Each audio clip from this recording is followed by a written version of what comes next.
Assalamualaikum guys, selamat datang di channel Spot Horror. Di video kali ini aku akan membagikan pengalaman misteri yang dialami oleh Rangga di kamar Hotel 259 di Malang. Dan ketika Rangga masih tinggal di Canberra, dia sudah terbiasa bersahabat dengan hantu perempuan. Bagaimanakah kisah selengkapnya? Kita simak videonya berikut ini. Apakah aneh jika seorang lelaki jatuh cinta pada seorang perempuan? Tetapi ternyata perempuan itu adalah hantu. Ini mungkin halusinasi atau hanya cerita rekaan dan khayalan belaka. Tetapi ini terjadi pada kehidupan nyata di Malang, Jawa Timur. Lelaki yang mengalaminya bernama Rangga. Dia adalah anak dari seorang pengusaha sukses. Rasanya baru kemarin aku berangkat ke Australia. Ini ucapan Rangga ketika dia menginjakkan kakinya kembali ke tanah air. Dan tak terasa 3 tahun sudah Rangga meninggalkan tanah air. Memang papa dan mamanya sengaja menyuruh Rangga untuk kuliah di Australia, tepatnya di Canberra. Ini supaya Rangga bisa kuliah sambil magang kerja di sana. Dan pada musim liburan, mahasiswa pada umumnya bekerja untuk mendapatkan penghasilan tambahan. Begitu juga dengan Rangga yang lebih memilih magang di kedai minuman. Kebanyakan mahasiswa magang di perkebunan anggur. Papa dan mamanya Rangga menyarankan Rangga untuk magang di kedai minuman, agar tidak terlalu terikat dengan kerja. Dan kalau Rangga mau, meskipun tanpa magang kerja, sebenarnya kiriman papa dan mamanya cukup berlebihan. Rangga mungkin bisa irit karena rasanya sudah bosan mencari hiburan. Sebetulnya melihat usia Rangga yang sudah beranjak dewasa, sudah seharusnya Rangga ini memiliki pacar. Tapi entah kenapa, Rangga lebih memilih mencari sahabat sebanyak-banyaknya. Ketika Rangga magang di sebuah kedai di pinggiran kota Canberra, sebetulnya dia ini bertujuan untuk menjauh dari kepenatan pikirannya, agar bisa sedikit santai. Tapi kedai tempatnya bekerja sedikit bergaya kuno.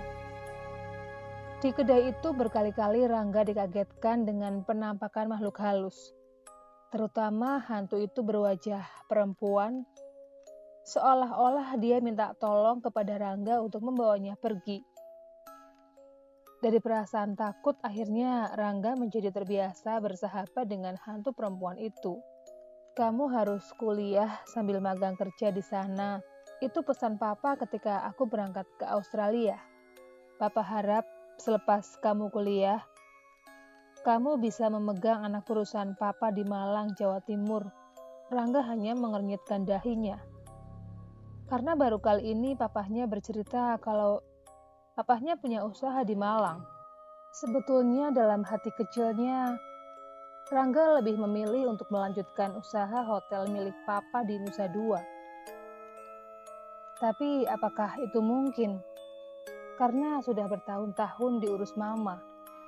Hotel itu tetap bertahan, bahkan makin maju.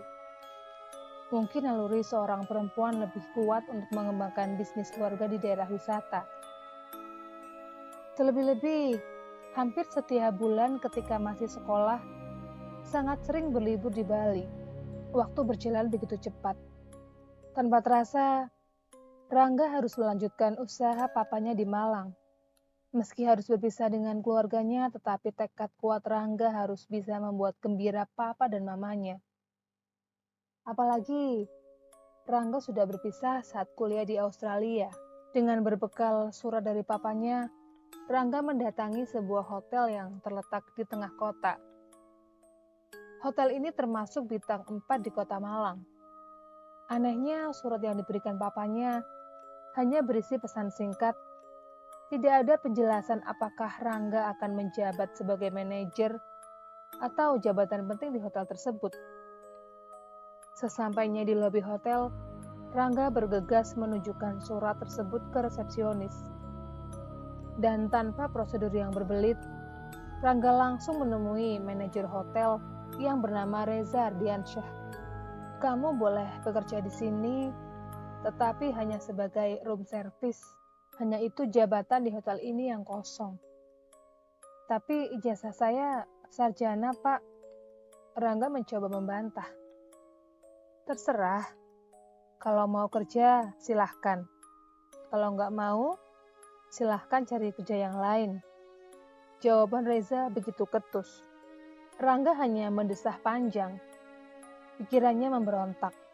Kenapa surat papanya tidak menjelaskan kalau dia ini sebetulnya adalah Rangga yang menjadi ahli waris untuk melanjutkan usaha hotel ini?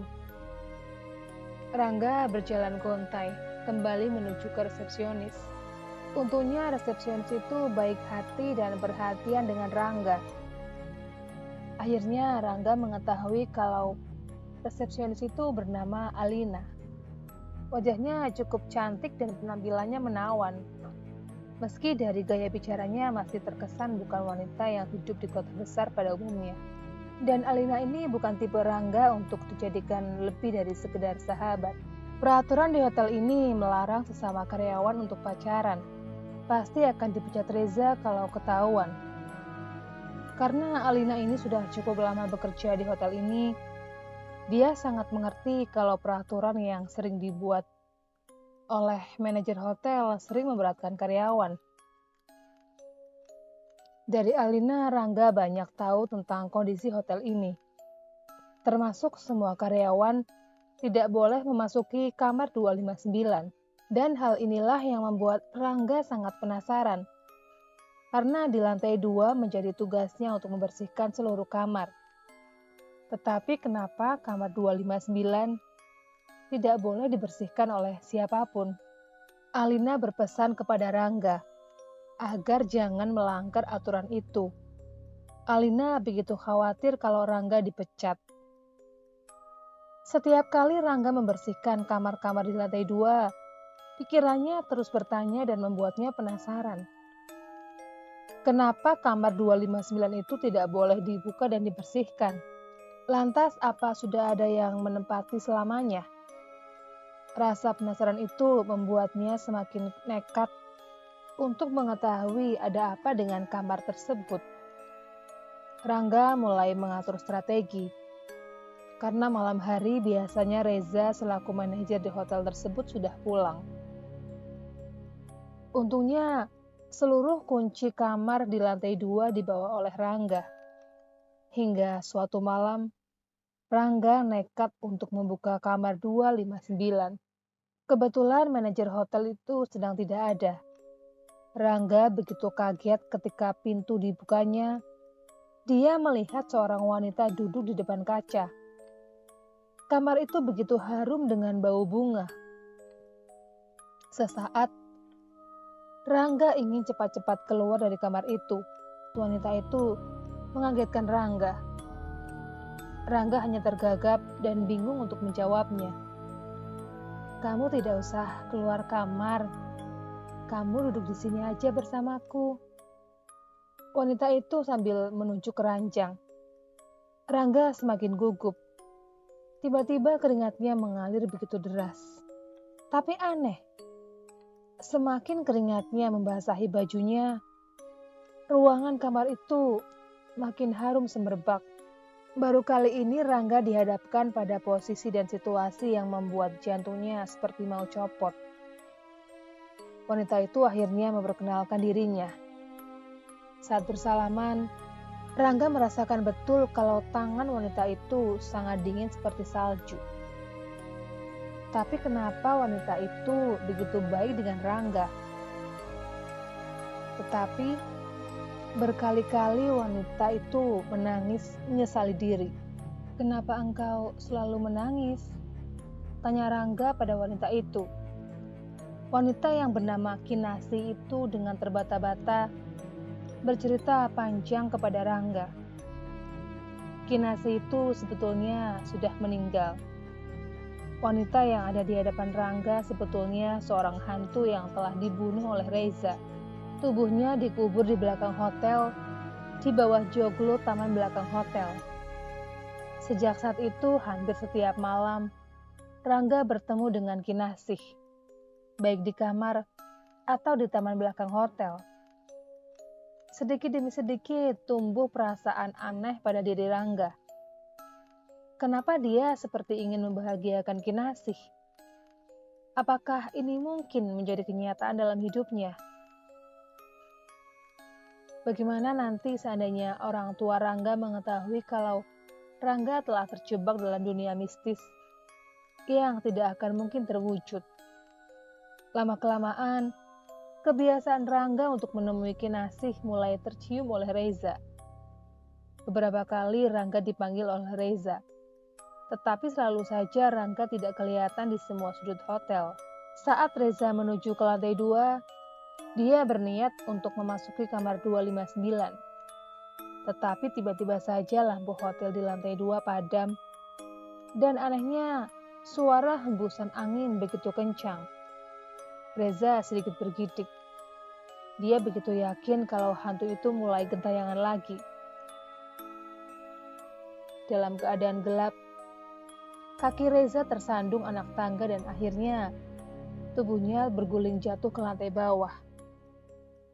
Reza kemudian dilarikan ke rumah sakit untuk pertolongan pertama. Beberapa hari Reza harus dirawat di rumah sakit. Bahkan mungkin bisa sampai sebulan lamanya. Kondisi hotel yang harus tetap berjalan akhirnya diambil alih oleh Sumarno, karyawan hotel yang paling senior dan paling lama bekerja di hotel tersebut. Bagi Sumarno, dia merasa tidak pantas untuk mengambil alih manajemen hotel meski hanya untuk sementara.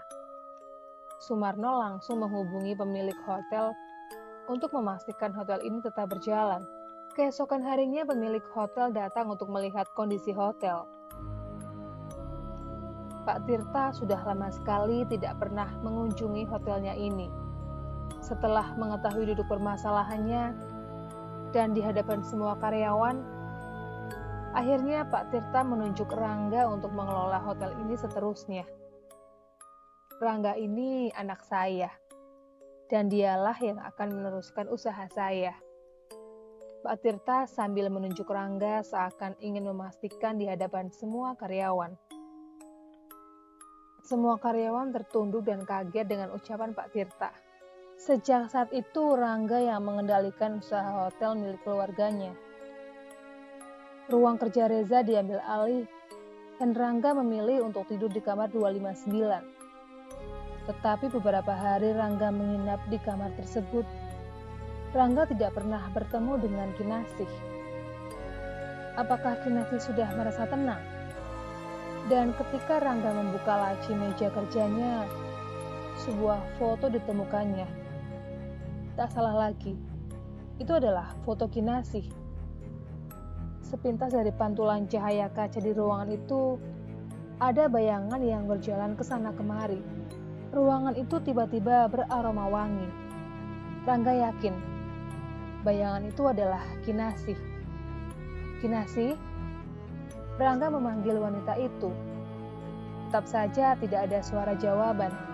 Di dalam laci meja kerja Reza, Rangga juga menemukan selembar kain yang mirip dengan sapu tangan. Ada noda pekat yang sudah kering lama dan warna memudar hitam. Kain itu aromanya terasa begitu amis. Rangga tidak sabar. Dengan bukti-bukti ini, dia akan memenjarakan Reza. Apalagi laporan keuangan hotel banyak kejanggalan yang mungkin telah disalahgunakan oleh Reza. Malam harinya Rangga sengaja mencari udara segar di taman belakang hotel. Rangga duduk di joglo, dan Rangga punya firasat bahwa Kinasih akan menemuinya. Sedikit demi sedikit, hembusan angin tercium aroma wangi yang semakin dekat dengan penciuman Rangga. Suara lembut berbisik kepadanya, "Rangga, kamu kembali ke kamar. Ada sesuatu yang ingin kukatakan kepadamu." "Kamu di mana, Kinasih?" Rangga tak mampu melihat Kinasih, tetapi segera Rangga berkemas menuju ke kamar 259. Di kamar itu, Kinasih sudah menunggu Rangga. Dia duduk seperti biasanya di depan kaca rias kamar hotel. Kinasih menjelaskan kepada Rangga, jika Rangga tak akan bisa melihat dirinya selain di kamar ini. Kinasih meminta kepada Rangga agar menguburkan jasadnya seperti pada umumnya orang yang meninggal dunia. Bongkarlah joglo di taman belakang hotel. Kuburkanlah jasadku dengan kain kafan. Setelah diam beberapa saat, dan Rangga hanya mengangguk, Kinasih kembali berkata, Rangga, maukah engkau menikahi kematianku? Rangga tak mampu menjawab. Lidahnya seakan keluh dan kaku. Kinasih kemudian menghilang, pergi meninggalkannya. Dan cerita pun berakhir.